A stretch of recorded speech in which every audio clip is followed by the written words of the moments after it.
Antes da gente falar sobre arte, eu quero te propor um exercício rápido. Talvez você conheça alguma dessas obras, mas para esse exercício, imagina que não. Olha com calma. Qual dessas obras você acha que vale mais?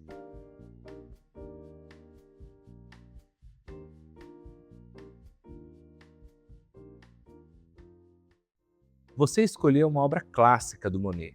Essa escolha é a mais comum e faz sentido, porque a pintura costuma parecer o que vale mais. É o formato mais conhecido, é o que mais a gente associa com a ideia de obra de arte. Mas nesse caso, não era ela. A obra mais valiosa era a escultura do Giacometti. Essa é uma das obras que batem recorde, então você não precisa se assustar com o valor. Ela foi vendida por mais de 140 milhões de dólares na Christie's, em Nova York. Essa era a escolha menos óbvia, e você acertou. Essa escultura do Alberto Giacometti é uma daquelas que batem recorde. Ela foi vendida por mais de 140 milhões de dólares na Christie's em Nova York. Mas o curioso é pensar que outra escultura, feita pelo mesmo artista, usando os mesmos materiais, com dimensões parecidas, pode valer metade dessa. Você escolheu a obra My Hardest Climb to the Universe, e faz sentido porque essa instalação chama muita atenção. Muita gente se identifica com obras mais contemporâneas, que provocam e que saem do formato tradicional. Mas nesse caso, a obra mais valiosa não era essa, era uma escultura do Alberto Giacometti. Aquele tipo de obra que bate recorde. Foi vendida por mais de 140 milhões de dólares na Christie's, em Nova York. Na arte, o preço raramente é objetivo, mas ele tem critérios.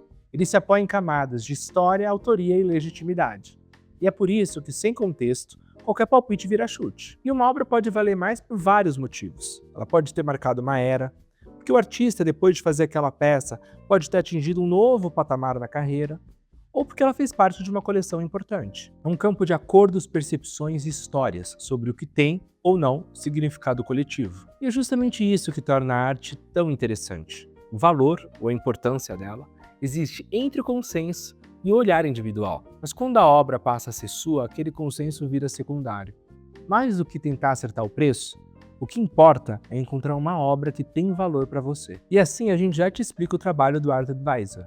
Dá contexto, filtrar ruído e te ajudar a ver com clareza o que realmente faz sentido para você. Hoje, e eu sei que isso pode mudar ao longo do tempo, mas eu quero entender o seu ponto de partida. Quando você pensa no valor de uma obra, o que fala mais alto? Na fase 1 a gente falou sobre o que dá valor à arte. E agora eu quero te convidar a pensar no que ela pode ser. Hoje, para você, o que mais define o que é arte?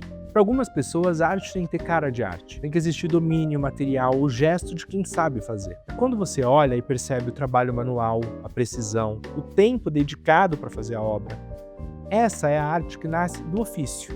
Aquela ideia de fazer com as próprias mãos. Já para outras pessoas, a arte é intenção. É quando existe uma ideia, um pensamento, um significado que faz você parar e refletir. Às vezes, não é sobre beleza nem acabamento, é sobre o que a obra diz ou o que ela provoca. Já para alguns, a arte tem que te tirar do automático, mexer com você de imediato. Pode ser um som, uma cor, uma forma, não importa a técnica ou o nome. É arte porque provoca uma sensação, porque mexe com você, mesmo que você não saiba explicar muito bem o porquê.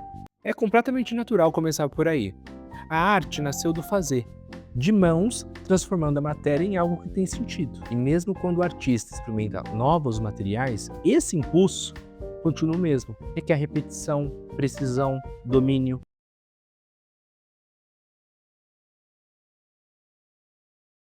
Para muitos artistas, é aí que tudo começa. Na pergunta, no conceito, no que a obra quer dizer. Mas mesmo quando a ideia vem primeiro, ela só se completa quando alguém olha para ela. Quando a percepção de quem vê dá forma ao conceito.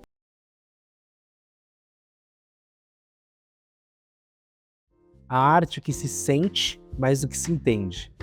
Às vezes ela vem na cor, vem na luz, no som, no movimento. Ela não pede que você entenda, ela pede que você sinta. E talvez por isso seja que mais divide opinião.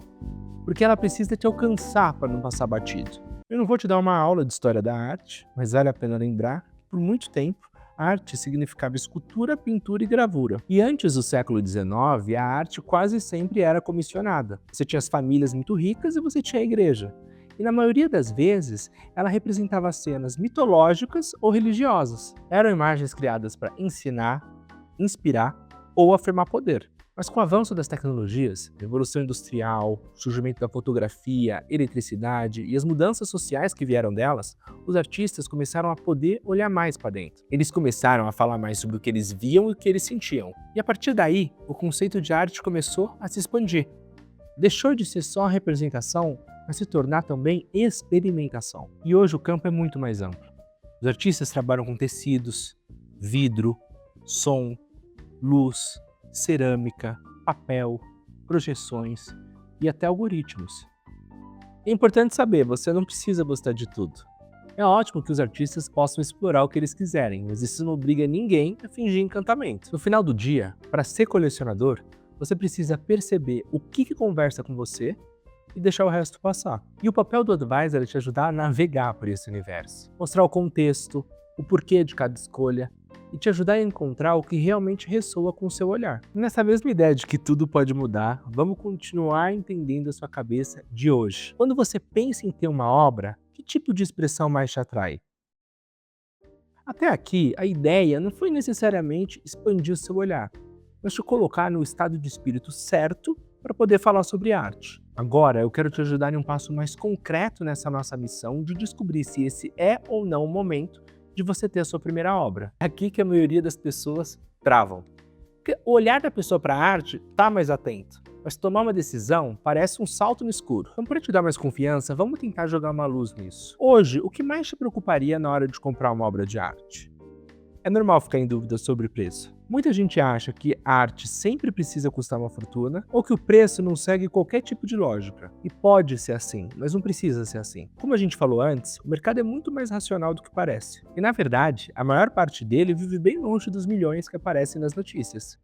É natural ter medo de errar, ainda mais quando a escolha parece ser definitiva. Ou talvez porque, muito mais que uma roupa ou que um móvel, uma obra de arte parece ser uma confissão muito grande sobre o seu gosto. Quase sempre o erro nasce antes da compra. Muitas vezes ele nasce da falta de clareza sobre o porquê você está comprando. É normal você pensar no futuro, em especial se você está preparado para investir um valor relevante. E com isso, também é normal você ter esse medo da obra perder o valor. Mas quem acompanha o mercado da arte de perto sabe que ele é constantemente estudado, mapeado e medido. E se essa é uma preocupação sua, faz sentido olhar para os artistas quase que como a gente olha para investimentos, com histórico, evolução e sinais de crescimento que podem ser acompanhados. Para quem está chegando, o mercado da arte parece um mundo à parte, mas ele é bem mais estruturado do que parece. A primeira boa notícia é simples: você não precisa gastar mais do que você quer. Hoje no Brasil, a maior parte das obras vendidas custa menos de R$50 mil. E dentro desse universo existem muitos caminhos possíveis para você começar. O que eu vou fazer aqui é te dar uma referência, mas claro que esses valores podem variar bastante. Você consegue encontrar fotografias por R$1.000, gravuras e desenhos entre R$2 a R$4 mil e pinturas de artistas em ascensão de 5 a 15 mil. O valor de uma obra não nasce do acaso. Ele é construído por autoria, técnica, contexto e trajetória. E é por isso que artistas mais novos, por mais talentosos que eles sejam, costumam ter preços mais acessíveis. E por afinidade, é quase certo que tem um artista novo que você vai gostar. Ninguém precisa começar com um nome consagrado. Claro que isso tem suas vantagens. Um artista representado por uma boa galeria, presente em exposições, coleções importantes, feiras de arte, ganha legitimidade. E é isso que sustenta e muitas vezes eleva o preço ao longo do tempo. Quanto mais consolidado o artista, maior o valor da obra, mais histórico de mercado, mais estabilidade de preço. Se você quiser revender, isso faz toda a diferença. Mas o preço é só uma camada. O medo de errar costuma vir quando falta clareza sobre o que se busca. E é aí que entra o advisor, para te ajudar a entender o que te move, o que faz sentido para você e, claro, o que tem coerência no mercado. No fundo, a arte não precisa ser aposta, pode ser construção. E antes da gente ir para a última etapa, eu quero entender, depois de tudo que a gente conversou, como é que você está se sentindo? Mais confiante para dar o próximo passo? Curioso, querendo entender um pouco mais sobre esse universo? Ainda um pouco inseguro, mais interessado? Surpreso, você não imaginava que o mercado fosse assim. Até aqui, a gente falou sobre o seu olhar, sobre o contexto, e agora, nesse último tópico, sobre clareza e confiança. Mas a nossa última pergunta precisa ser sobre você. Porque no fim, claro que parte de escolher uma obra é entender o mercado, mas sobretudo é entender em que momento da sua vida você está. quem você é agora. Por isso, para te ajudar a pensar sobre a sua primeira obra, eu quero saber, nesse momento que você está na sua vida, o que te move mais? Explorar quem você é e o que te representa. Se posicionar, mostrar o que você acredita e o que você admira. Construir algo que fique. O começo de um legado. Simplesmente viver cercado de beleza e de significado.